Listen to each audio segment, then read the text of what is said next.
I'm sitting outside here at the park, soaking up some sun, and it was something that came up about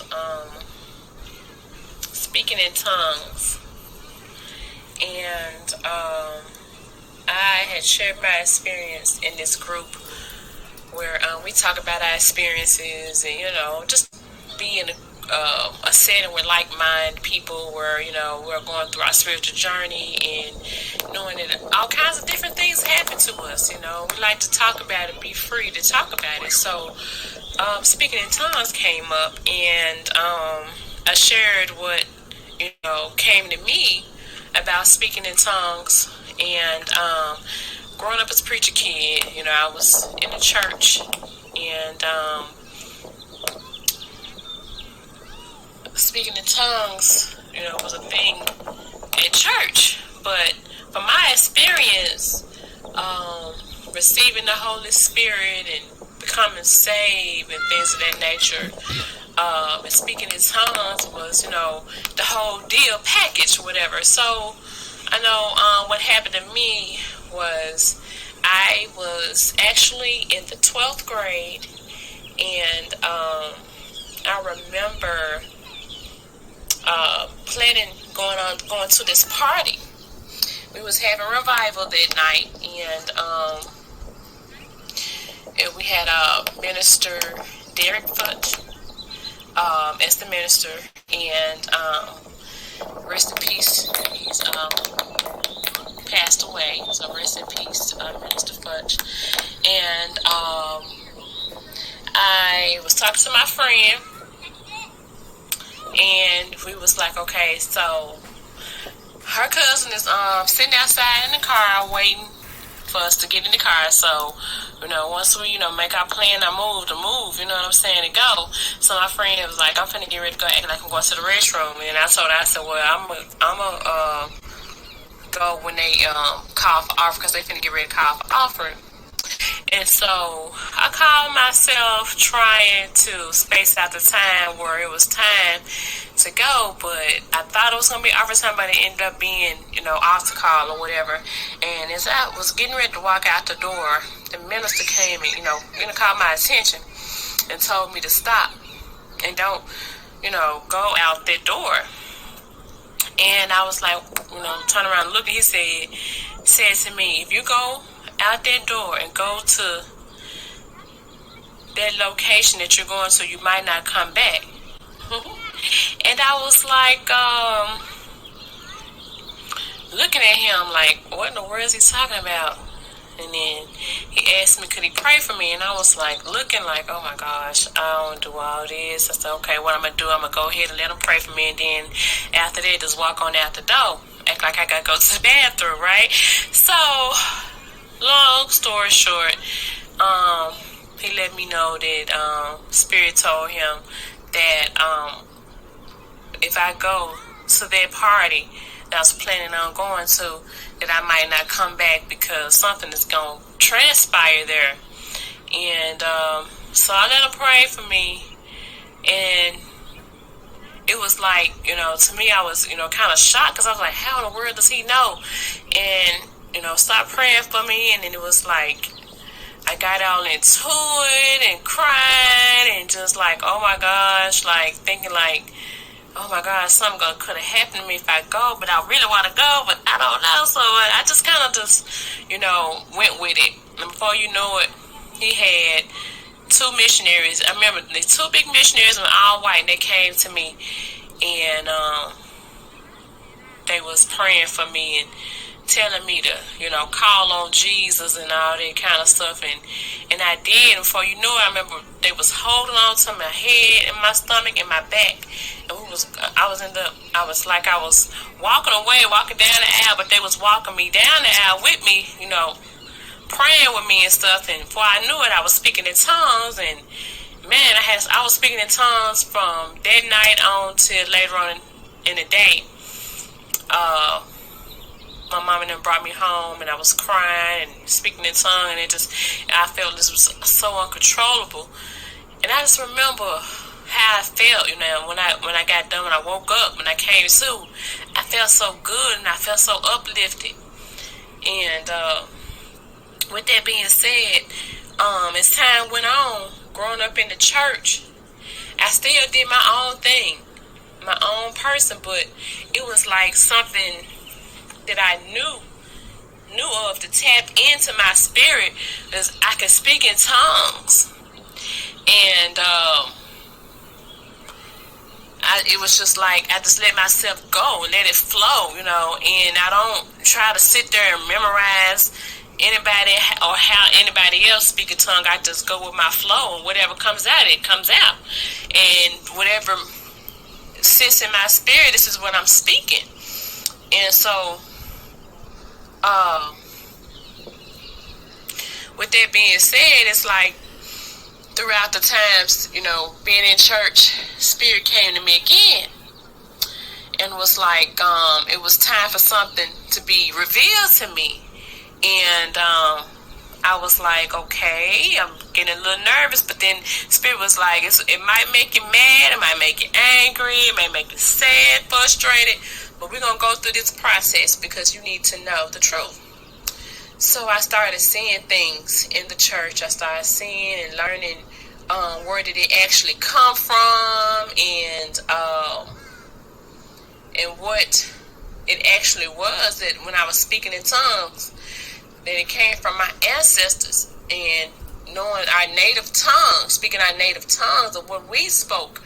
And also I was shown how we, our ancestors, we danced and we spoke in different tongues, and we, celebrated each other. We healed each other, as a collective. And it was like the same thing that was done in church, but we was just being siphoned, drained our energy into something, manifesting into something that was meant to keep us in a whole different place. And when I say that, it's like I remember going to church, at home, had a problem, and I was like, okay, I'm going to go to church. And when I go to church, you can shout and dance and speak in tongue, and woo, it feel good, and it feel like you release some. But then, once you get done, you come back home, that problem still sitting there, waiting on you, sitting on the couch. So you open the door. And it's like, to me, when I look back, I saw a hamster on a hamster wheel. And it just kind of gave me that notion where that's what it was doing. If you stayed in the church, participating in it, you was like a hamster on a hamster wheel. You going somewhere, woo, you shouting up and down and hollering and all that, speaking in tongue, and going somewhere, ain't going nowhere, but going somewhere fast. And then going somewhere real that was shown to me, Spirit was showing me about how church was a business. It's not a real place of healing.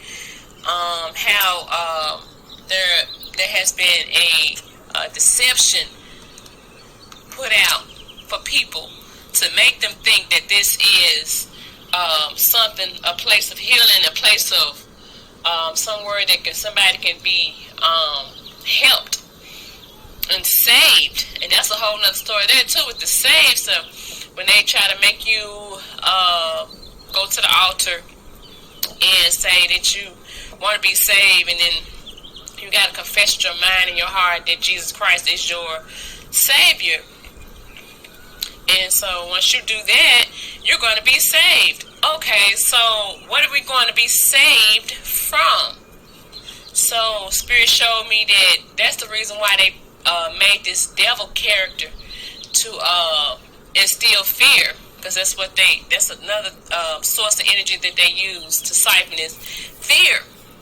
So they bring up the devil. And when I actually found out that the devil in hell is just a state of mind, I truly had to change my mindset.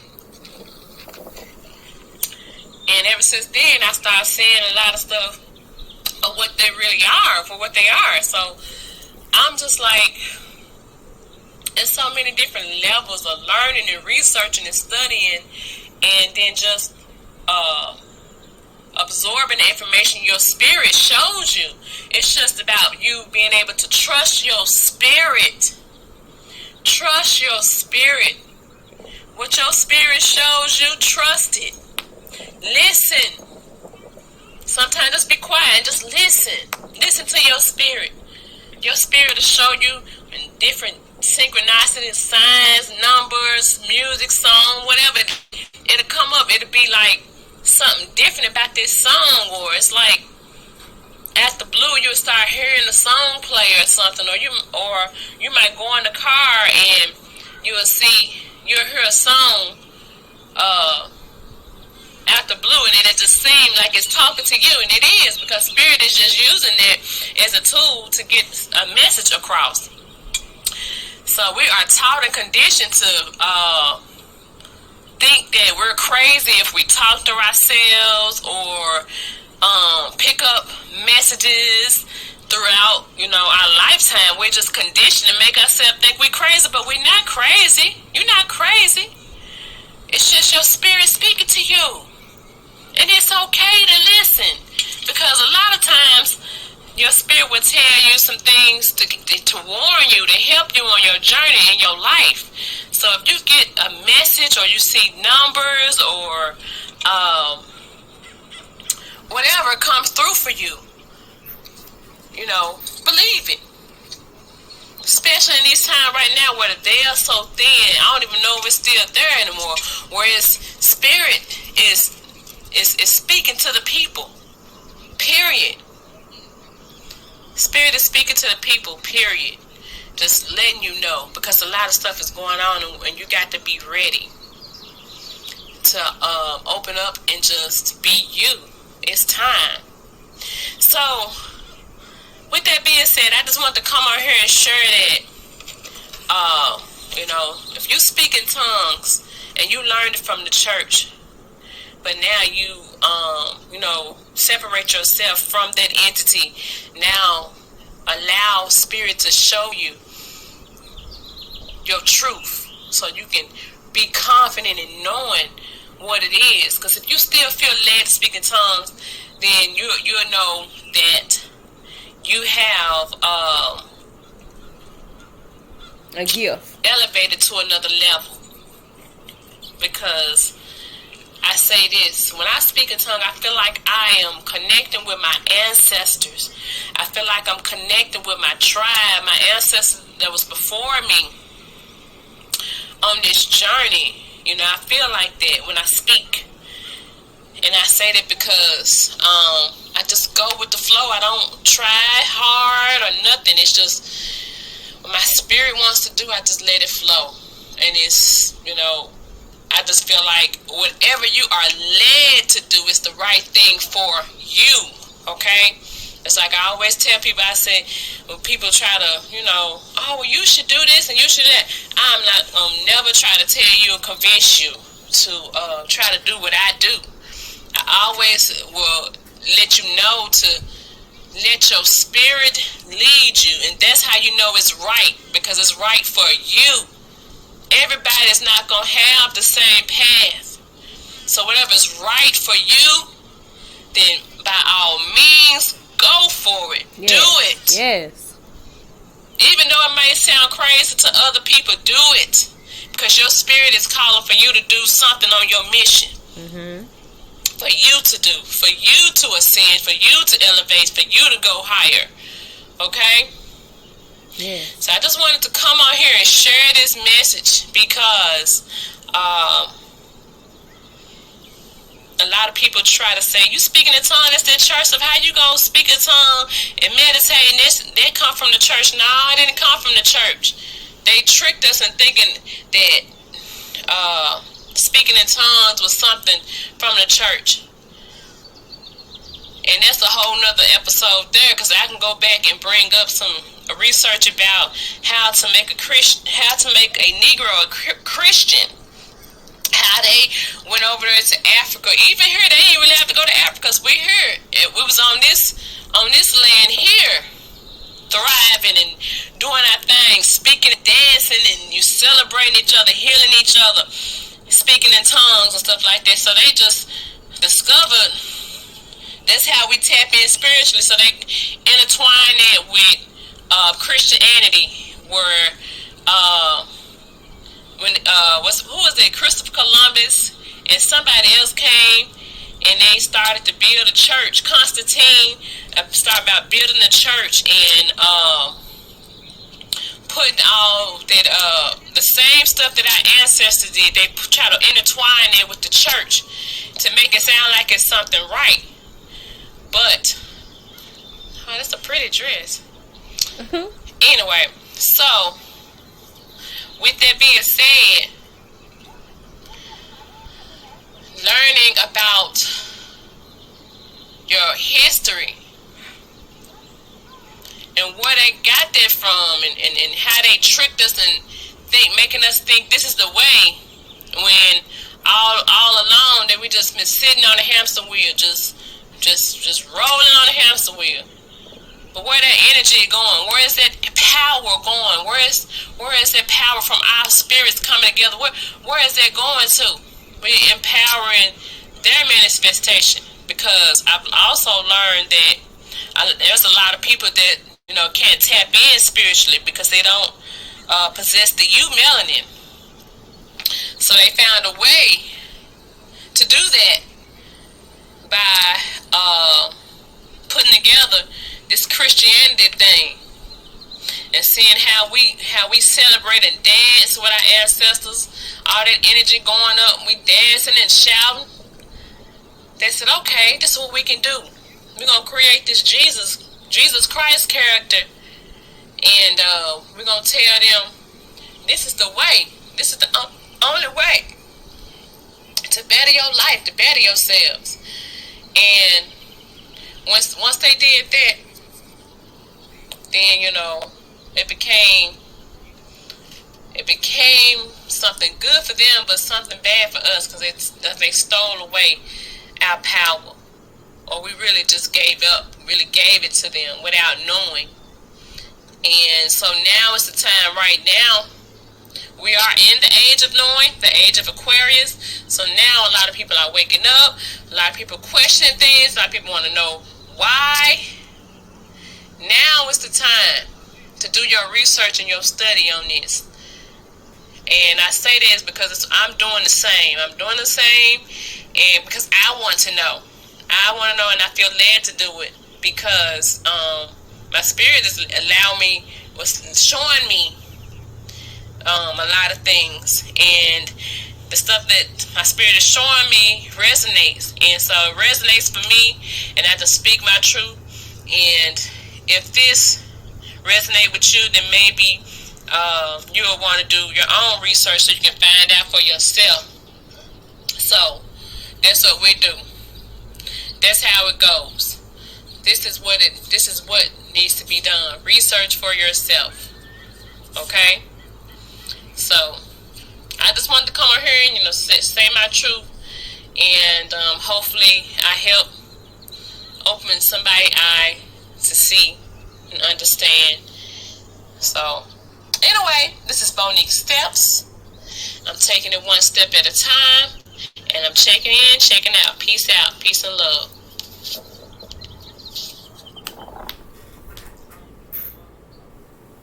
All right, so stay tuned for the next episode where I'm breaking down the entity that was made the Jesus Christ character, where everybody say, well, Jesus saves. Okay, how does he save? What do he save? When do he save? How long does it take for somebody to come and save somebody? Let's think about that. All right, thank you for checking in with Monique Steps, taking it one step at a time. Peace and love.